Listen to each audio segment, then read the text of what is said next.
ഈശോ മിശിഹായ്ക്ക് സ്തുതിയായിരിക്കട്ടെ. ഞാൻ മാണിപ്പറമ്പിലച്ചൻ. കൈത്താക്കാലം 3-ാം ഞായർ, റോമാലേഖനം 12-ാമത്തെ അധ്യായം 3 മുതൽ 13 വരെയുള്ള തിരുവചനങ്ങൾ.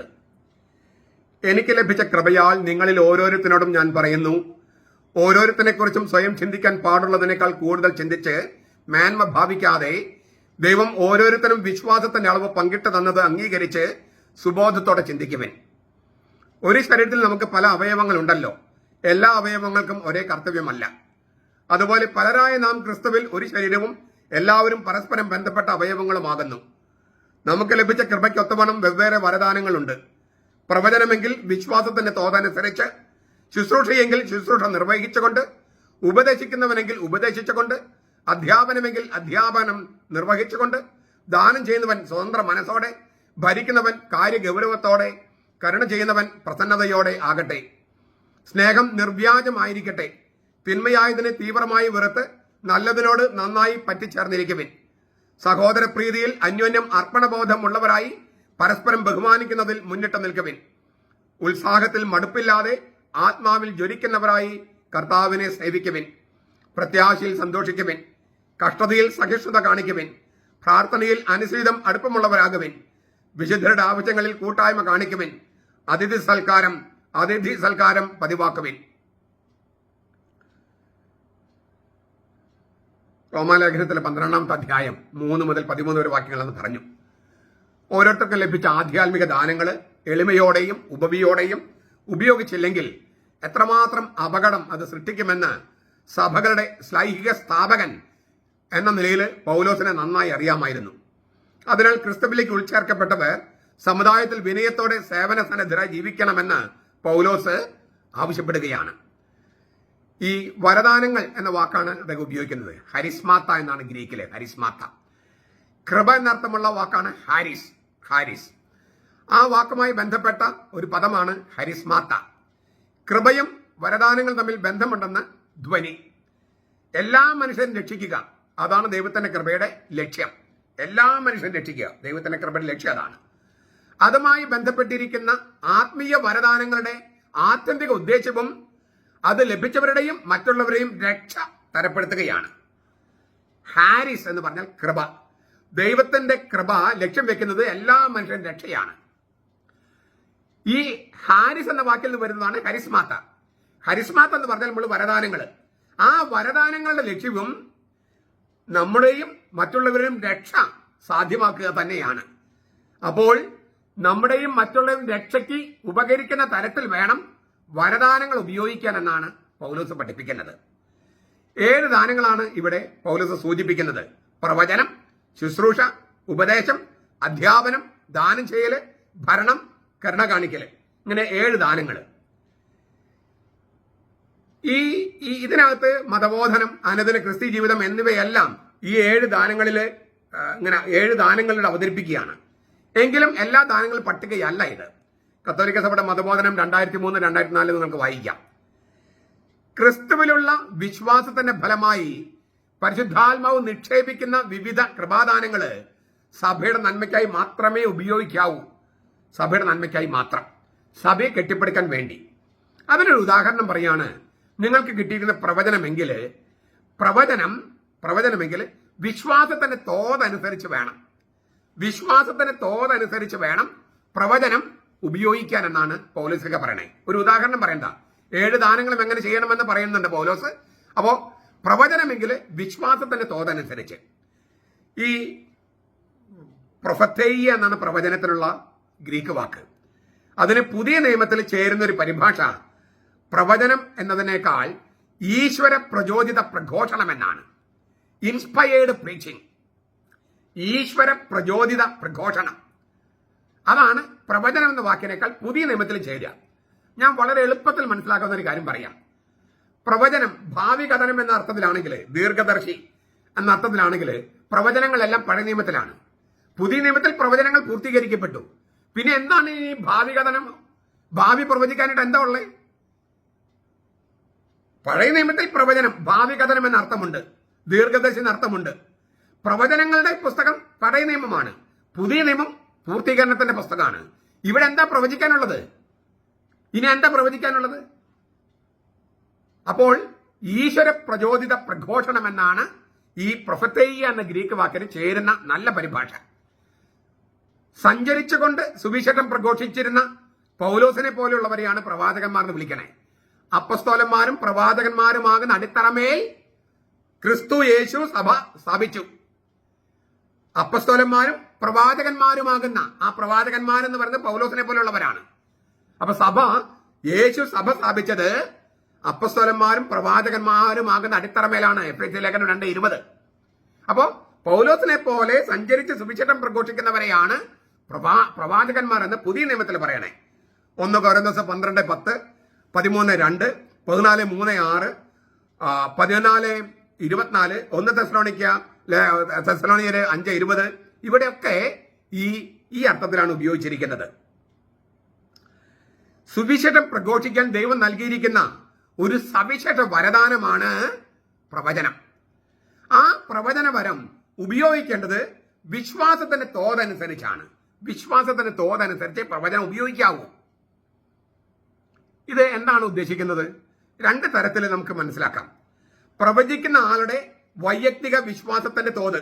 ഇപ്പൊ ഞാനാണ് പ്രവചിക്കുന്നത്, അതായത് സഞ്ചരിച്ച് സുവിശേഷം പ്രഘോഷിക്കുന്നെങ്കിൽ എന്റെ വിശ്വാസത്തിന്റെ, എന്റെ വ്യക്തിപരമായ വിശ്വാസത്തിന്റെ തോതനുസരിച്ച് ഞാൻ പ്രവചിക്കാവൂ എന്നാണ് ഒരർത്ഥം. 2, ക്രൈസ്തവ സഭയുടെ വിശ്വാസ സംഹിതയുടെ തോത്. അങ്ങനെ രണ്ടാമത്തെ അർത്ഥം, തിരുസഭയുടെ വിശ്വാസ സംഹിതയുടെ തോതനുസരിച്ച് പ്രവചിക്കാം. ഈ രണ്ടാമത്തെ അർത്ഥമാണ് പൗലോസ് ഉദ്ദേശിച്ചിരിക്കാൻ സാധ്യത.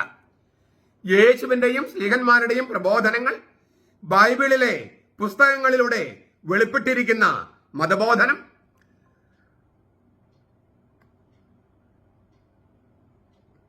സഭാപിതാക്കന്മാരിലൂടെ നമുക്ക് പകർന്നു കിട്ടിയിട്ടുള്ള വിശ്വാസ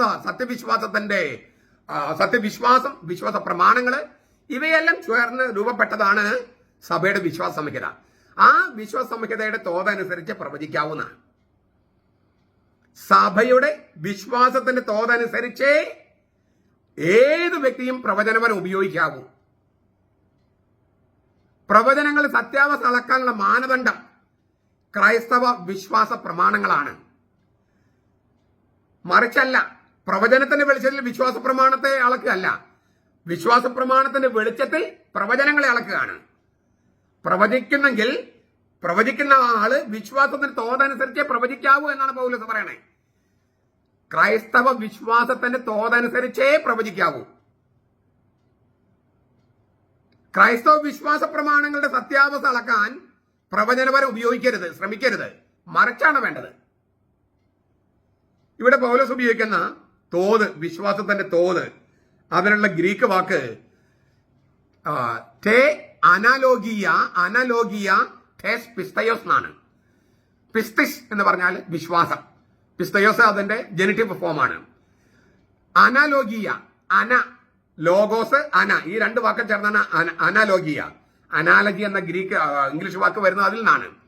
അപ്പോൾ തുല്യത, സാദൃശ്യം, സാമ്യം, സാധർമ്മ്യം, തോത് എന്നെല്ലാം അനലോഗി എന്ന വാക്കിന് അർത്ഥമുണ്ട്.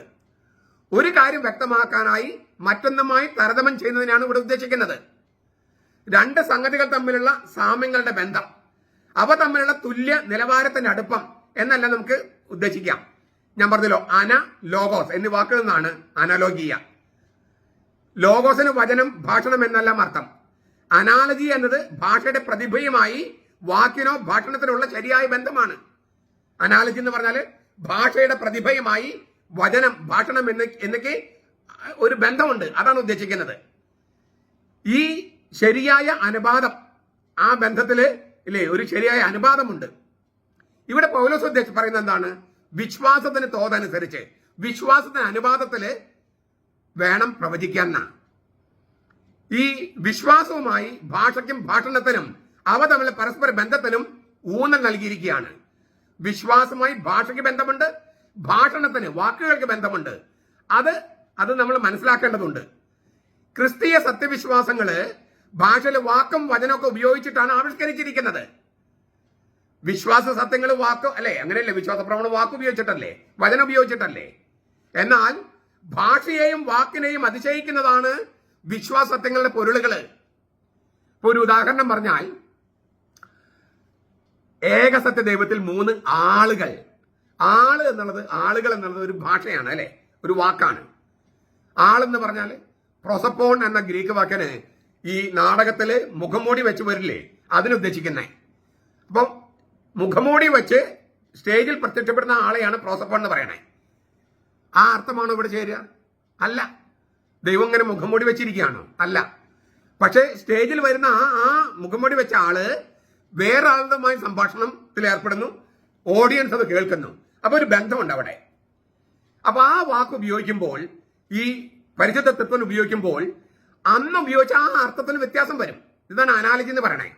ദൈവത്തിന് ഉപയോഗിക്കുമ്പോൾ നാടകത്തിൽ മുഖംമൂടി വെച്ച് വരുന്ന ഒരാള് എന്ന ഒരു വ്യക്തി, ഒരു കഥാപാത്രം എന്നല്ല അർത്ഥം. മറിച്ച് മറ്റൊരു വ്യക്തിയുമായി മറ്റൊന്നുമായി ബന്ധത്തിലായിരിക്കുന്നവൻ എന്നാണ്, സംഭാഷണത്തിലായിരിക്കുന്നവൻ എന്നാണ്. ഈ സംഭാഷണമാകട്ടെ ബന്ധത്തിന്റെ അടിസ്ഥാനത്തിലാണ്. ആ സംഭാഷണത്തെയും ബന്ധത്തെയുമാണ് ആളെന്ന് പറയണേ. അപ്പോൾ ശരിക്കും, അതായത് പ്രോസപ്പൺ എന്ന വാക്കിന് മുഖംമൂടി വെച്ച് വരുന്ന ആ ആളെന്ന അർത്ഥം മാറി ശരിക്കുമുള്ള ആളെന്ന അർത്ഥം വന്നു. ആ കഥാപാത്രമായി മാറുന്നു. വെറും മുഖംമൂടി വെച്ച് വരികയല്ല, അയാള്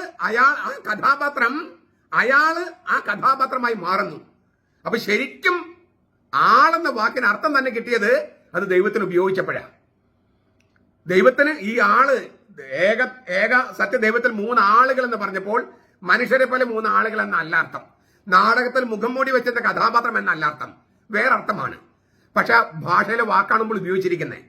അപ്പോൾ വാക്കിനെയും ഭാഷയെയും കവച്ചു വെക്കുന്നതാണ് വിശ്വാസത്തിലെ വാക്കുകൾ, വിശ്വാസ പ്രമാണം.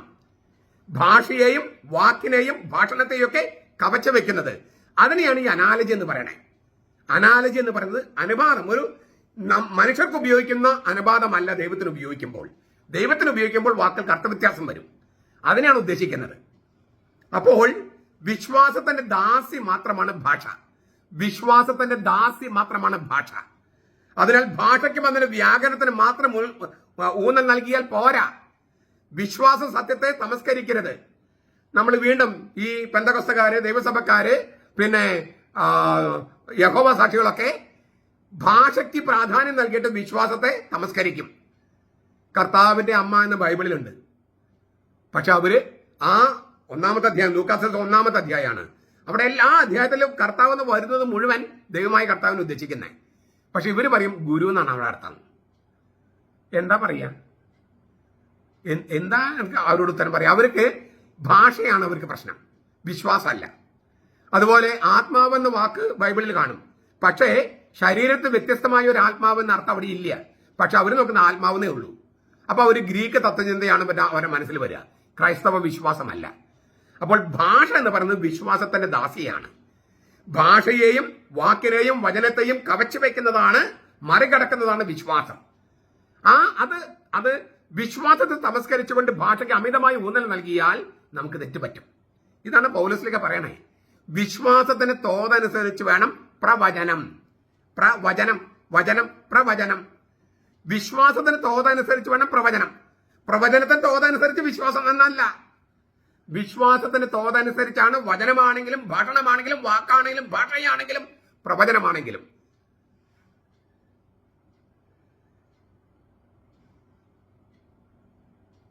പൗലോസിന്റെ ഈ തിരുവചനത്തെ അടിസ്ഥാനമാക്കി സഭ മുന്നോട്ട് വെക്കുന്ന രീതിയാണ് വിശ്വാസത്തിന്റെ തോത് അഥവാ വിശ്വാസത്തിന്റെ സാധർമ്മ്യം, അനാലജി ഓഫ് ഫെയ്ത്ത്. ക്രിസ്തീയ വിശ്വാസ സത്യങ്ങൾ തമ്മിൽ ഐക്യതയും പൊരുത്തവുമുണ്ട്. ഒരു വിശ്വാസ സത്യവും തനിച്ചു നിൽക്കില്ല. എല്ലാ വിശ്വാസ സത്യങ്ങളും തമ്മിൽ പരസ്പരം ബന്ധപ്പെട്ട് കിടക്കുന്നു. അതിനാൽ ക്രിസ്ത്യാനികൾ വിശ്വസിക്കുകയും ഏറ്റുപറയുകയും ചെയ്യുന്ന വിശ്വാസ സംഹിതയിലെ ഓരോ കാര്യത്തിന്മേലും ദൈവരഹസ്യത്തിന്റെ സകലതും എന്ന വാക്യം എന്താണ്? സാകല്യം ഇല്ലേ? അഖണ്ഡത, മൊത്തത്തിലുള്ള സംഗതി എന്നർത്ഥം. സകലതും ദൈവരഹസ്യ സാകല്യവും നമ്മുടെ രക്ഷയും വെളിച്ചം വീശുന്നു. അതാണ് വിശ്വാസത്തിന്റെ തോത് അഥവാ വിശ്വാസ സാധർമ്മ്യം. കത്തോലിക്ക സഭയുടെ മതബോധനം 114 നിങ്ങൾക്ക് വായിക്കാം. കത്തോലിക്ക സഭയുടെ മതബോധനം 114. ചുരുക്കത്തില് വിശ്വാസത്തിന്റെ തോതനുസരിച്ചാണ് പ്രവചിക്കേണ്ടത്. ഈ നമ്മുടെ ധ്യാനഗുരുക്കന്മാരും ദർശനക്കാരും ഒക്കെ വളരെ ഗൗരവത്തോടെ കാണേണ്ട ഒരു വചനമാണ് ഇപ്പോൾ ഇവിടെ പറയുന്നത്. ഇത് ഗ്രഹിക്കാൻ കുറച്ച് പ്രയാസമുള്ളത് കൊണ്ട് ആൾക്കാർ ഇത് വിട്ടുകളയും പലപ്പോഴും. പക്ഷെ നമ്മുടെ ബൈബിളിലുള്ളതാണ്. റോമാലേഖനം 12-ാമത്തെ അധ്യായത്തിൽ കിടക്കുന്നതാണ്. ഇന്ന് സഭ അത് വായിച്ച് നമുക്ക് ധ്യാനിക്കാൻ വേണ്ടി തന്നിരിക്കുക.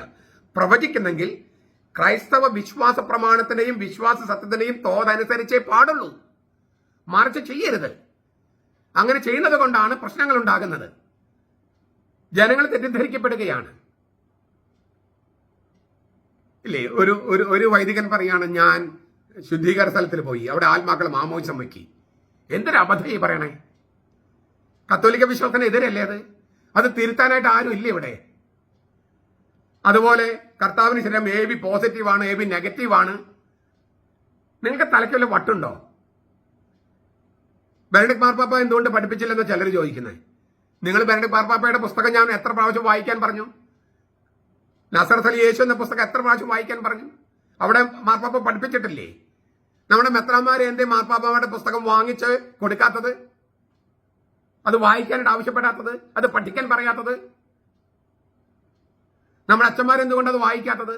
നിങ്ങൾ എന്തുകൊണ്ടാണ് വായിക്കാത്തത്? സഭ പഠിപ്പിച്ചിട്ടുണ്ട്. കത്തോലിക്ക സഭയുടെ മതബോധനങ്ങൾ എത്ര പേര് വായിച്ചിട്ടുണ്ട്?